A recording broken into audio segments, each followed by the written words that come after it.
You said sorry. You're not sure what for, but something in the room shifted. A tone, a look, a silence. And before you'd even finished processing it, the apology was already out. And then, they didn't apologize back. They never do. This video is about why.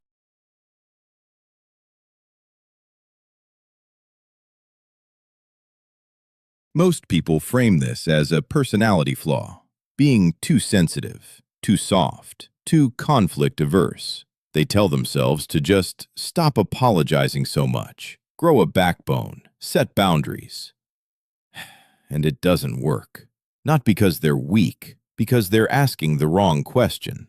Because what looks like a personality, it is actually a survival program, one that was installed in you long before this relationship. You know fight. You know flight. You know freeze. There is a fourth response that barely anyone talks about, because it doesn't look like fear. It looks like kindness. Psychotherapist Pete Walker, who spent decades working with complex trauma survivors, named this the fawn response.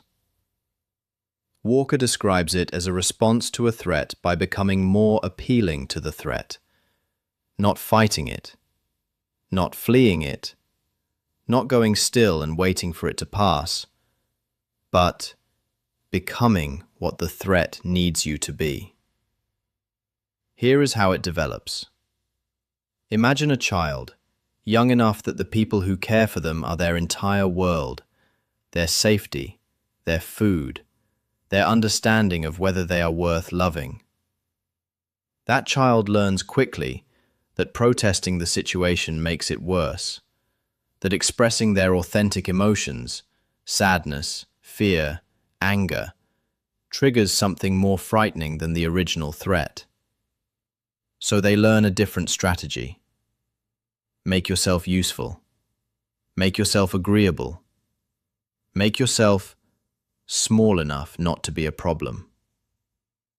The neuroscientist Dr. Stephen Porges, whose work on the polyvagal theory revolutionized how we understand trauma, explains why the nervous system defaults to this response. When fight isn't safe, when flight isn't possible, when freezing doesn't protect you, the nervous system finds the only remaining option: social engagement. Become appealing to the source of the threat, because the source of the threat is also the only source of safety. And here is the part that matters. That pattern, once learned, doesn't stay in childhood. It follows you. In adult relationships, in friendships, families, workplaces, the fawn response looks like this. Someone expresses displeasure, and before you've assessed whether you did anything wrong, you apologize. Then you explain. Then you over-explain. And somewhere in that process, you've taken on responsibility for something that was never yours to carry. You monitor the emotional temperature of the room constantly. You notice a shift in their tone before they're aware of it themselves, and immediately, automatically, you adjust. Soften your position. Withdraw your need. Contort your feelings into a shape that won't disturb them. You have an opinion, but you don't share it. Because somewhere, you've learned that your opinion is a risk. That being seen, really seen, is not safe. So you present what you think they want to encounter. And you have done this for so long that you've almost forgotten what the original opinion was. And here is the one that locks the cycle in place. The apology doesn't fix it. It never does. The demand shifts. the target moves. There is always something new that needs fixing. Always another way you are not quite enough. And you keep trying, because the alternative, that the apology was never the point, is too enormous to sit with. If you recognize yourself in any of those patterns, I want to be precise with you about something. This is not a character flaw. This is not a weakness. This is not you being too emotional, too sensitive, too unable to handle conflict. This is a nervous system that learned something very early about what happens when you stop appeasing the people you depend on. And it has been protecting you ever since.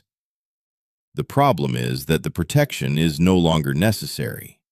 The threat is not what it was, but the program is still running because nobody told them the danger had passed.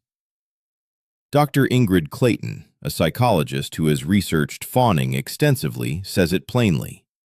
Fawners often feel unseen and unheard because the relationship is happening between the other person and your survival strategy, not between the other person and you.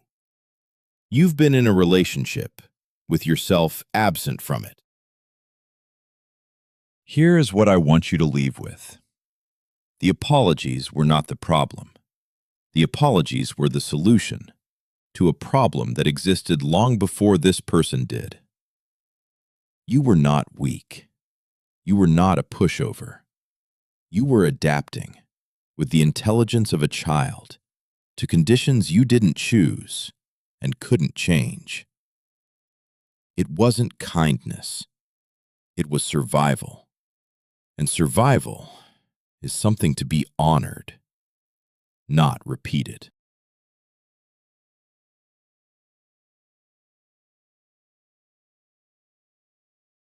Next week, we go to one of the most searched questions in relationship psychology: why you can't stop thinking about someone who hurt you, the neuroscience of why the brain fixates on pain, and what's actually keeping you there.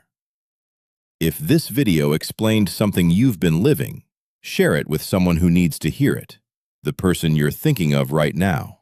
They need to see this.